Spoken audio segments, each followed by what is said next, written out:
A number of concerns for government and development partners of the country about the efficiency of farmers and the capability of the ANR sector as a whole to meet the demands on it for national priority. Government has rolled out a number of frameworks directed at supporting the ANR sector, chief among which have been 1, the Poverty Reduction Strategy 2, PWAMP, LHDP. More recently, government has established the GNAIP, Gambia National Agricultural Investment Program and Plan, and actions are far advanced to secure support from various sources, primarily development partners and the government's own resources to implement this framework.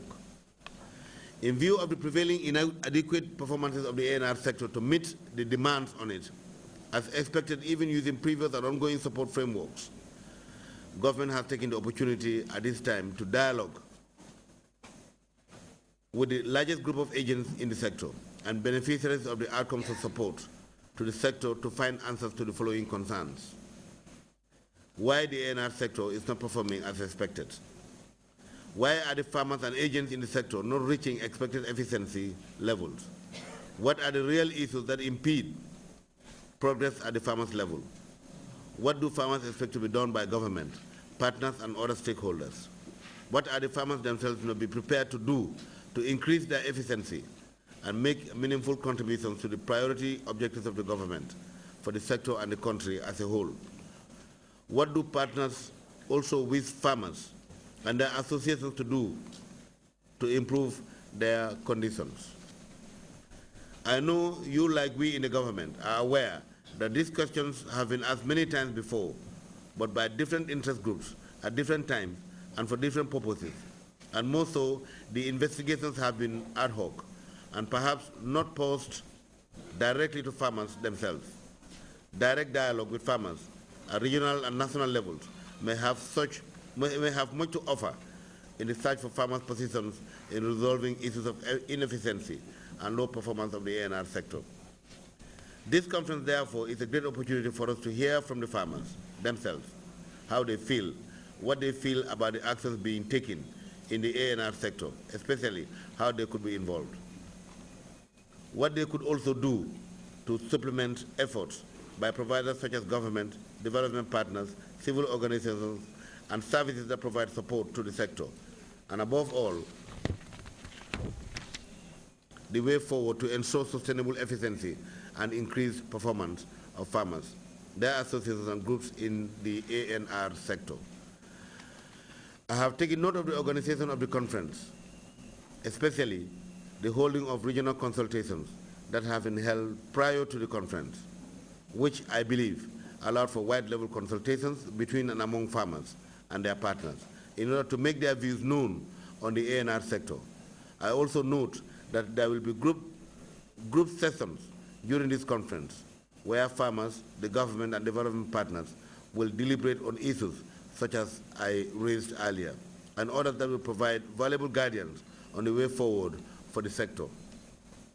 We in the government look forward with hope to successful outcomes from this conference and stand ready to continue with even greater efforts to support farmers and their associations to produce desirable products that will enhance the efficiency and performance of the ANR sector and ensure the country's priority in general. Honorable Minister of Justice delivering a keynote address on behalf of the Vice President at the just ended two-day National Farmers Conference in Janjanbureh Central River region. This speech, like all other speeches at the opening ceremony, was translated to local languages for the benefit of the farmer participants. The Minister of Agriculture, Mr. Solomon Owens, also addressing the conference, spoke of his determination to review programs and encourage effective farmer participation in the implementation and development of all agricultural programs. He expressed the hope that the conference will come up with tangible outcomes for the betterment of agriculture in the country. My delight and excitement stem from three clear facts. First and foremost, the agricultural and natural resources sector is indeed the largest and most sensitive in the country presently because of its role as a livelihood provider for over 70% of the people in the country and a supplier of over 50% of the national food requirements. Also, as a yearly source of income for farming households and other operators in the economy, not to mention it being a major provider of foreign exchange earnings for the country. Secondly, the sector has the greatest potential to turn the fortunes of this country around from net importer to net exporter of food and to sustain the achievements of the new era under His Excellency, the President of the Republic, Professor Dr. Yahya Jammeh. And this is because the sector possesses sustainable natural resources, including human, land, soil, water, livestock, maritime, forest, and wildlife, as well as a diversified production base with measurable comparative advantages to produce quality commodities for high-value markets, both within and for exports. Thirdly, farmers, including your associations and organizations, are all aware that the prosperity of the sector depends on all of you collectively and not individually.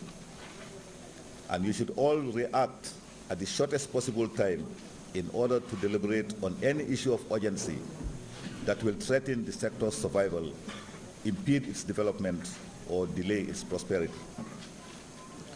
Your presence here today confirms all of the above facts, for you have come in your numbers from far and near at the shortest possible summons to listen, to discuss, and to decide on urgent issues in order to ensure that the agricultural and natural resources sector continues to play a key role and make even much greater sustainable contributions to the social and economic development of this our beloved country.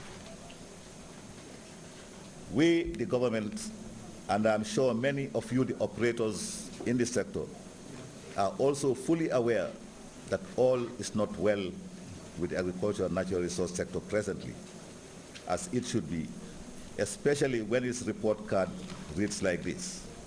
First, it produces just over half of the national food supplies when it has the potential to be over 100% self-reliant and self-sufficient in the staple foods of the country.